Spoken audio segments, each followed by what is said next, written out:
My name is Emma Bass. I'm a breast cancer survivor. I'm a hairdresser. I'm an artist. I'm a pet parent, and I'm a hiker. I was diagnosed in June of 2024, and I was about 8 weeks out from moving to Washington State from California. My treatment plan was I started with a double mastectomy in August of 2024. And then once I was healed, I moved on to chemotherapy. Radiation wasn't a necessity in my case as it hadn't spread to my lymph nodes yet.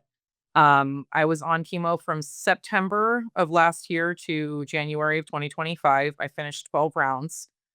There was a little bit of complication with illness and infection in there, so I had to take about 6 weeks off. I did do a process called cold capping, which is pretty new, but it involves freezing the scalp with dry ice to prevent excessive hair loss. So I did lose about half of my hair, but managed to retain enough to function, without that kind of attention.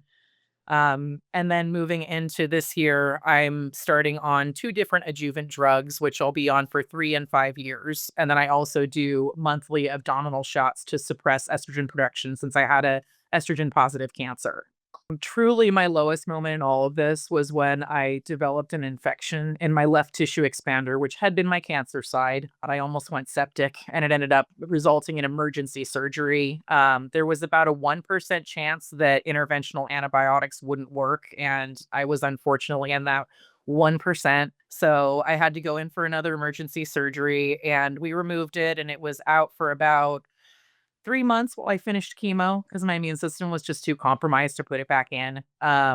There was a lot of really, really dark thoughts in that time. It just the continuous cycle of radical self-acceptance of the change of your body. And people say it is your choice. It's not really. Like, life or death is a hard one to really feel like you have much of a choice in. But, removing that again and just having my body change even more was really hard.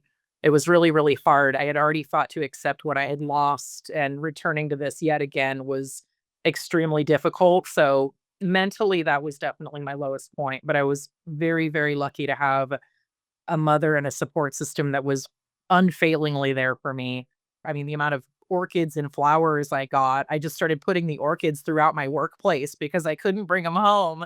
And my boss just kind of kept laughing about it because there would just be new orchids every week. So we had flowers for a year in my salon.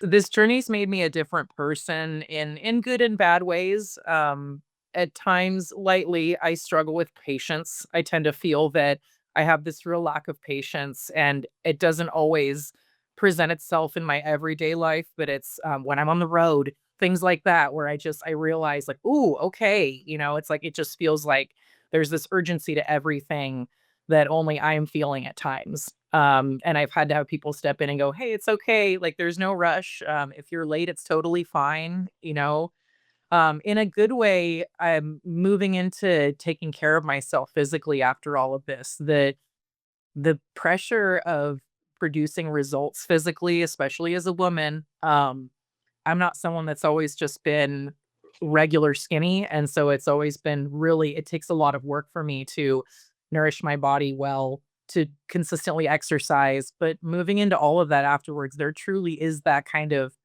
"Okay, you have to do this now because the drugs that you're on affect your joints. They're gonna cause physical discomfort. You're gonna be achy all the time.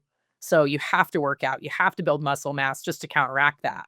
So it's this new way of honoring my body in a way where the food choices that I make are no longer wrought with stress or pressure. I make choices that are just better for me physically. One piece of advice, as simple as it sounds, is just be gentle with yourself because you never know if the next day is going to bring something like an infection or a piece of news that really does alter the course of everything you're going to go through. Taking care of your mental health is your doctors have you physically, your doctors have you, but you have to take care of your own mental health in whatever way that comes across. You don't need to be productive. You don't need to do anything but just fight because that's what it requires of you. There is a lot waiting on the other side of this. It's worth 1,000% the fight. Who you come out on the other end will be truly evolved. That's beautiful. Fight like hell.